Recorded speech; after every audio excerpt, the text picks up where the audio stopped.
Hello everybody, my name is Dratnos, and in today's video we are going to look at some news that has come out from some interviews and some posts and stuff about patch 10.1, some of the timing, some of the things to expect about the patch, from various interviews and also from various blue posts and data mined items and such, so that you can be prepared for the new patch. A lot of this is also answering some questions that I either asked or speculated on, or in one case got kind of wrong in a previous video. Not kind of wrong, just straight up wrong. So without further ado, let's get into it. The first thing is a correction. Shout out to Nagura for pointing this out to me. In a previous video, in the 10.1 to-do list video I made, I said to use your catalyst charges to get your last set tiered appearances now if you wanted them. Turns out that something they're working on is making it so that items from a previous season will have no currency or charge cost whatsoever, so you can hunt down those appearances either way. Now, it's possible still that those old upgrade tracks may cease to exist at some point, so it might still be worth using those if you're trying to hunt down, raid appearances. It might still be easier now than later if those get changed later, but it looks like using the catalyst for appearance in the future is going to be easier, not harder, so not something you need to necessarily rush to do.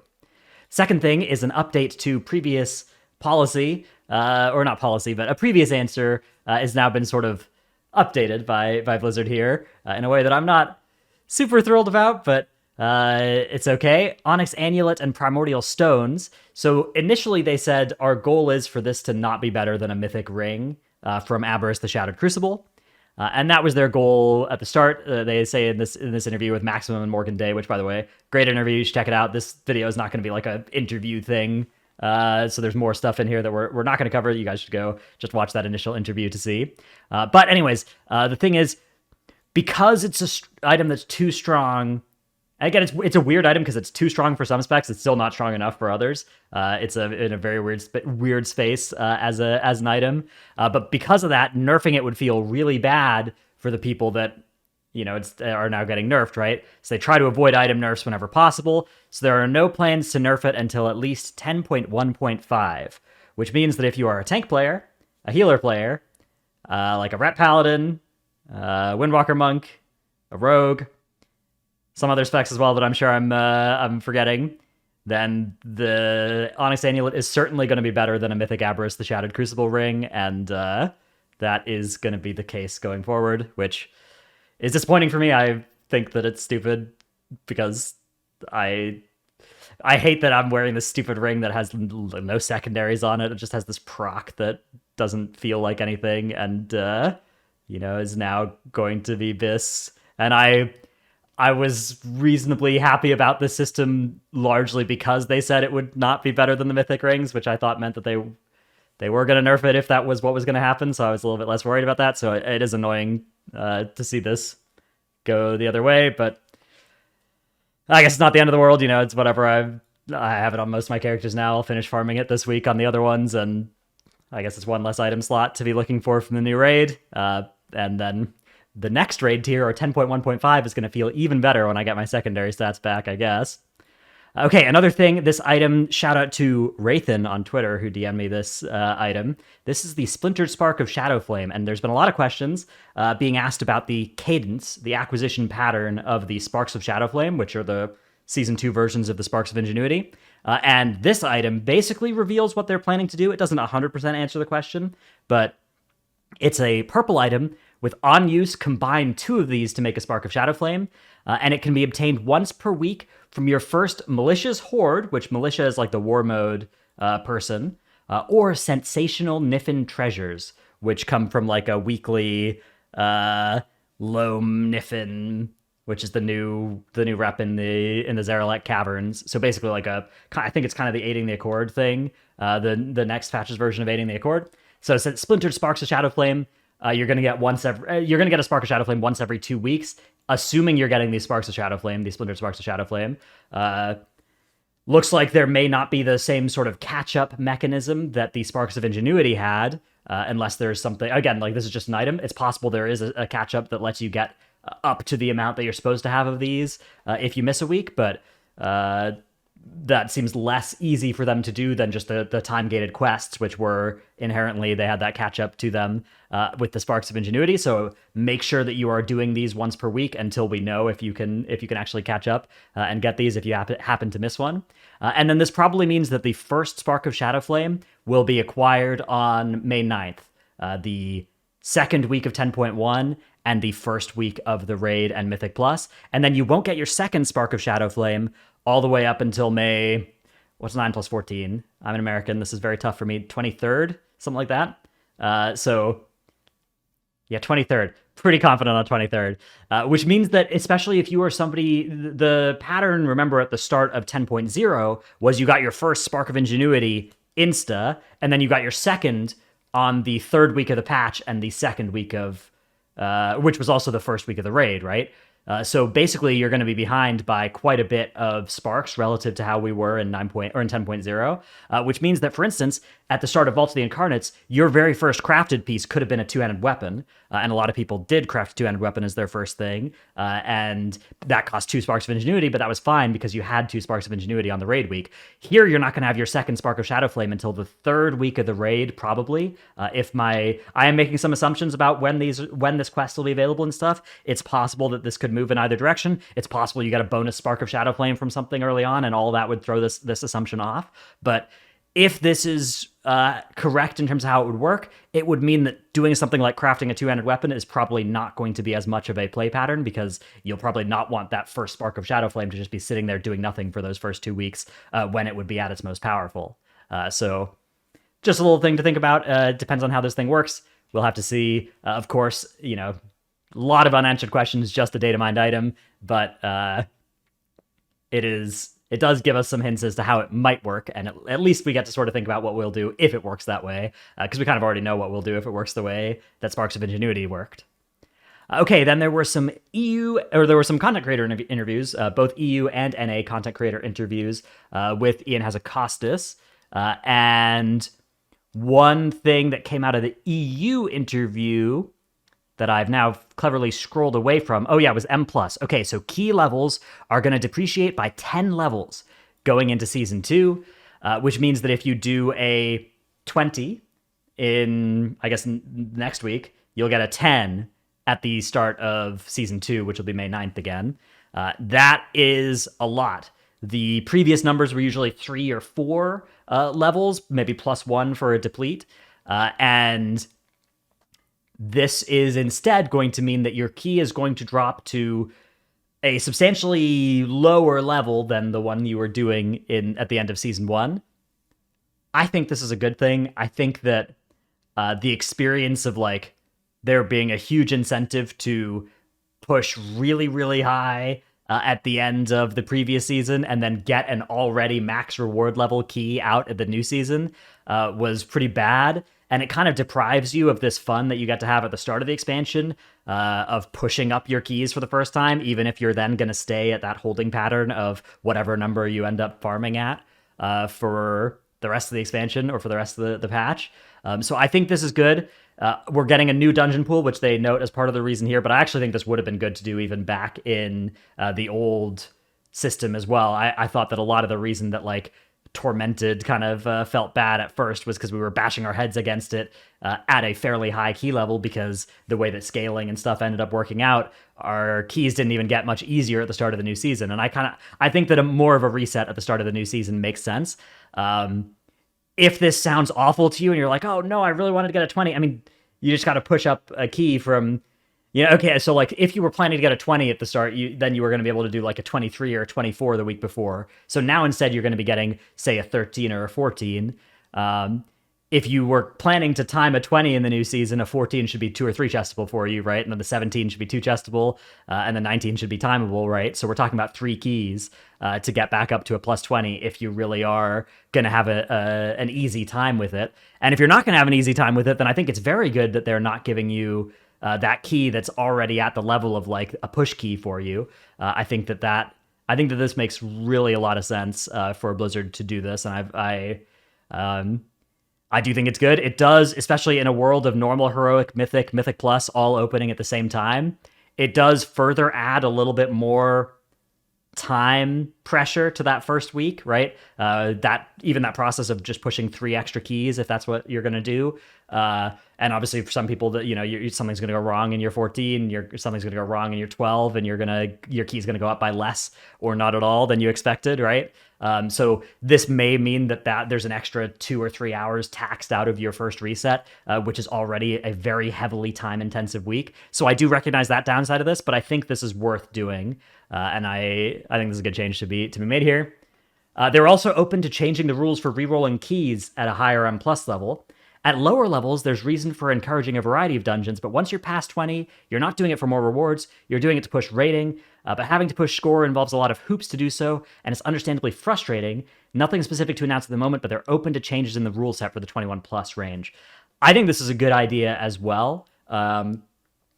One feature of pushing keys that is exacerbated by seasons that have a big discrepancy between the best keys and the worst keys, like the Shadowman Burial Grounds and the Azure Vaults or Halls of Valor, Ruby Life Pools, Temple of the Jade Serpent, right? Is it becomes really important RNG which key you get. You kind of have like, okay, there's the key or keys that we're looking for score. There's Shadow Moon or Court of Stars, which are just like free +1, obviously just always a great outcome. And then there's just like temples you can roll into to just brick your keystone and have it go down by 1 or several levels potentially, depending on how you're doing. Now, obviously, there's counterplay to that. Obviously, just play good and time the key. But the fact is that some seasons is much harder than others in certain dungeons. And even when that's not true, even if there were 8 equally balanced dungeons, if you just randomly rolled 28-sided dice, right?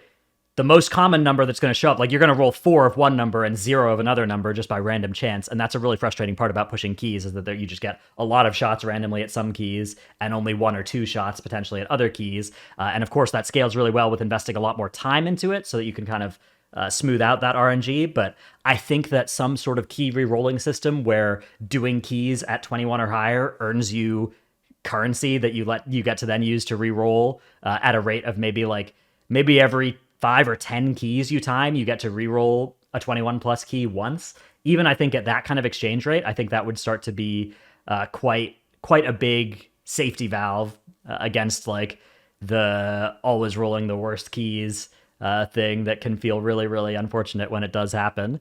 So I think that would be my idea, would be to start looking in that space, but just in general, I'm open to kind of anything they have for that. Okay, one other thing they talked about here was communication, which obviously has been a big talking point in the community since forever. Community's kind of always been like, we wish there was more communication. I think recently they've been doing a good job of that. So this here, they said, players have really good ideas, and this is paraphrased, by the way, from a live interview, so this is just the Wowhead paraphrasing of it. I'll have links to all of these Wowhead posts and that Maximum Morgan Day interview in the description below, by the way, if you want to go check those out afterwards. But anyways, communication. Players have really good ideas and thoughts about the game, and they want to make sure they are listening and more transparent. It's something they've purposely tried to pivot to in late 2021, and they've tried to embrace it. They are letting down their guard a little, as they never wanted to let the community down by saying something that sounded like a promise, then they couldn't deliver on, and that led to them not talking as much as they should. But without communication, it's hard to build trust. It's something they want to show, just how much the team loves the game, trying to make as many of the players happy as possible. Everything they do, if there's a misstep or something, it's not because they don't care, and the goal of it all is to keep the faith. They're not going to get it right all the time, but they're listening, and it's clear they're listening. If they're listening and it's clear they're listening, they'll fix it. And this is part of the reason that I don't want to excoriate them too hard on the Onyx Annulet.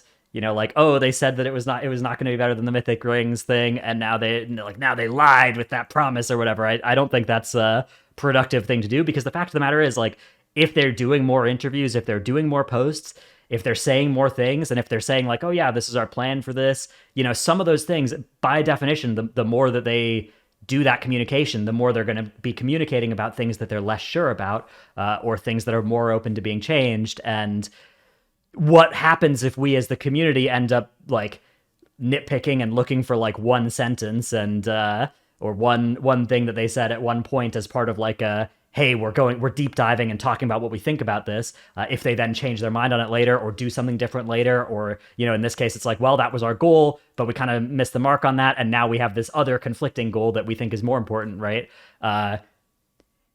Something that would make it harder for this good communication to continue would be if we were to too much like juxtaposing the thing they said versus the thing they actually did when they're different. So I think as long as they continue to communicate a lot and do a lot of these posts and interviews and continue to explain their thought process, right, and say when things went a little bit wrong and when they are pivoting in a way that, like, yeah, if they could go back in time, they would have done the whole thing differently, but now they have to make this trade-off in their opinion. Again, I still disagree with this particular one. I think that this is a really good thing to keep in mind, and it's very different from early Shadowlands where instead of communicating 100 things and like one of them ends up being stupid or inaccurate or whatever, in my opinion, and bad, they communicated like 2 things, both of which were awful, right? And everybody was really mad about that and upset, and that was an entirely different environment, right? So this is definitely a better place to be than the world of them trying to shove the AoE cap and conduit energy and covenant locking all down our throats. Okay, last little thing in this video that's kind of run all over the place, so sorry for the lack of structure and cohesion in this one, is about raids lockouts. Just a quick note that this is one of the answers that Blizzard there's a lot of questions where they just kind of keep answering the same answer every time, but it's worth pointing out that in the NA version of this interview, Ian mentioned that there are still no plans to change Mythic Lockouts in the future, so even though the cross-realm or cross-faction stuff is getting loosened with cross-faction guilds and stuff, Mythic Lockouts are still going to have this extremely restrictive feature of not getting saved to bosses, but getting saved to specific lockout IDs. And though that is something that they like because they like the greater investment and the desire for people to stick with the run. I still think this is a bad thing as well. I think it creates this really weird structure where, like, it's kind of like how many easy bosses are there in a raid, right? Like, you can imagine if there's a raid where you have to do 3 bosses to get your Great Vault, if the 3rd boss ends up being pretty hard, you're going to have a lot of people to get 2 bosses down and then are saved to Mythic and then can't try again. Because as soon as like 1 person hearts out of that, right? You got 20 people that come in, 1 person hearts out, and now the other 19 people are screwed as well, right? Because you're not going to be able to get anybody else to come in and get themselves saved to something that is not going to work out, right? And to something that even if they do kill the boss, they're not going to be able to get a vault slot and stuff out of it. So it creates this really weird structure where, like, the relative difficulties, the order of difficulty of the first bosses is really important for pugging as well, where, like, if the first boss is harder than the 2nd and 3rd bosses, it's actually really good then to be pugging, because if you kill it, that you can then get yourself your gear. Whereas if you don't kill it, you're like, phew, all right, well, at least I'm not saved. I can try again, right? Whereas if the difficulty goes in ascending order, which is more logical and probably how it should work theoretically, it's actually much more negative for the purpose of being in that pugging situation, which I think is a really perverse incentive that is being baked into the design of the raid for as long as this structure exists. And also it just creates this really nasty thing about, like, there's very few things in modern WoW where it's really negative to be on a low population server, but Mythic is a great example of it. I play on Tichondrius, a very, very high population server, and there have been weeks where I've done 5 2 out of 8 pugs back before they even were cross realm. You can just do server pugs of these things and get a lot of gear, and you can't do that if you're on a small pop server, which small population servers already have a bunch of small disadvantages. I don't think there's a need for this to continue to exist, because it just further means that people are going to transfer off of those servers onto the high pop servers, and it's harder to be there on those. So I still think this is another thing they should consider changing as well. But it is one of the things where, like, this is the answer that they've given consistently for a while, so we can expect that it's going to continue to be the answer, and it's not one of those things where it's like, well, why haven't they said anything about this? Like, they've made their point here, which I think does have some merit to it as well, about Mythic, being a higher difficulty than normal and heroic, and having a degree of, special elite investment status or whatever. Other than that, okay, crafted gear. Yes, 418 crafted gear will automatically upgrade to 421. They planned out crafted gear for Season 2. They're also rolling out the upgrade system, and they wanted the systems to be aligned, which meant that crafted gear would start at 421 at baseline, which means there'd be this weird 3-item level gap between the end of Season 1 crafted gear and the start of Season 2, and players may have felt like you needed to recraft everything to get a 3-item level gap. Doing something retroactively is something they do sparingly, but it just made sense to spare players the awkwardness. Phenomenal call. This is something that absolutely I would have felt obligated to go on all my characters and like do a recraft to the 421, especially if 421 doesn't require Spark or Shadowflame, which I thought it did, so maybe you wouldn't have been able to do this, but still, it would have been an annoying recraft if that was possible. And so, very nice change here to the crafted gear. In fact, maybe 421 is the highest you can get without a spark next season, and then 424 is like the rank 1 of the lowest spark craft, actually. I'm not sure. Okay. That is it for these interviews. There's a lot more in here that you can go check out. But I just wanted to kind of go through and cherry pick a few specific things that were either interesting or related to previous videos that I've made. Hope you've enjoyed this video. Let me know in the comments what you think about it. And I can, make more or less of these kinds of videos in the future. Thank you for watching. See you in the next one. Bye.